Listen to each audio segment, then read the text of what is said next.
Hello दोस्तों, गरिमा के गीत में स्वागत है। आज मैं एक विवाह गीत गाने जा रही हूँ। अगर पसंद आ जाएगा लाइक शेयर कमेंट जरूर कीजिएगा।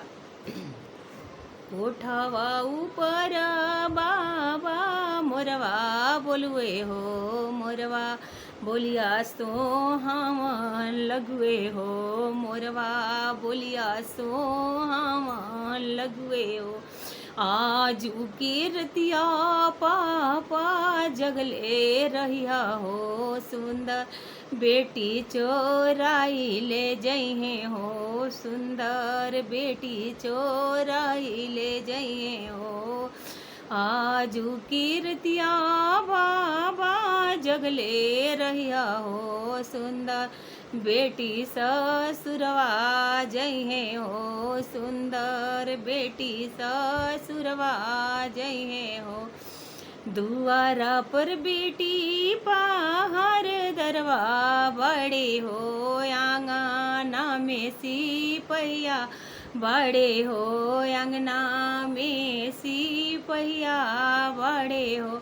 घरवा के भीतर बेटी जगले रहबो, सुंदर बेटी चोराई ले जइहे हो, सुंदर बेटी चोराई ले जइहे हो।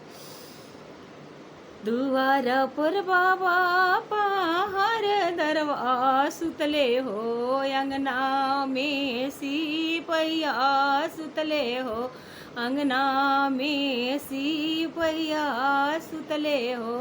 घरवा के भीतरा बाबा तू सुतला हो, तोहार बेटी चोरिया भैली हो, तोहर बेटी चोरिया भैली हो। सगरो जी धना चुरावा छोड़ी दिहले हो, तोहार बेटी चोराई ले गईले हो, तोहार बेटी चोराई ले गईले हो। कोठवा ऊपर चाचा मोरवा बोलुए हो, मोरवा बोलिया सो हम लगुए हो, मोरवा बोलिया सो हम लगुए हो।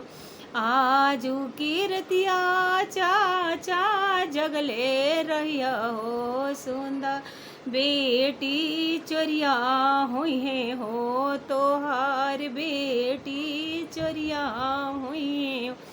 दुआर पर बेटी पहाड़ दरवा बड़े हो, अंगना में सिपहिया बड़े हो, अंगना में सिपहिया बड़े हो। घरवा के भीतरा बेटी जागल रहबो, सुंदर बेटी चोराई ले जइहे। दुअरा पहर दरवा चाचा सूती हो गईले, अंगना सिपहिया सूती हो गईले।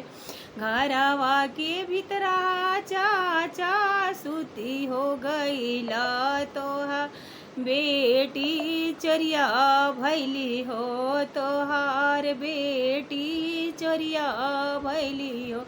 सगरो जी धना चोरावा छोड़ी दिहले हो, तोहार बेटी चोराई ले गईले हो, तोहार बेटी चोराई ले गईले हो। कोठावा ऊपर भैया मोरवा बोले हो, मोरवा बोलिया सो हम लगुए हो, मोरवा बोलिया सो हम लगुए हो। आजू कीर्तिया भैया जगले रहिया हो, तोहार बहिना चोरिया होई है हो, तोहार बहिना चोरिया होई है हो। दुआर पर बेटी पहाड़ दरवा बड़े हो, अंगना में सिपहिया बड़े हो, अंगना में सिपहिया बड़े हो। घरवा के भीतरा बहिना जागल रहबो, सुंदर बहिना चोरिया भैली हो सुंदर बहिना चोरिया भैली हो। घर दुआर पर पहर दरवा भैया सूती हो गईले अंगना में सिपहिया सुतले हो अंगना में सिपहिया सुतले हो। घरवा के भीतरा भैया तू सुतला हो सुंदर बहिना चोरिया भैली हो सुंदर बहिन। सगरो जे धनवा चोरावा छोड़ी दिहले हो तोहार बहिना चोराई ले गईले हो तोहार बहिना चोराई ले गईले हो। कोठावा ऊपर बाबा मोरवा बोले हो मोरवा बोलिया सो हम लगवे हो मोरवा बोलिया सो हम लगवे हो। अगर मेरी वीडियो पसंद आ जाएगी तो लाइक शेयर कमेंट जरूर कीजिएगा। मिलते हैं अगले वीडियो में, तब तक के लिए बाय बाय।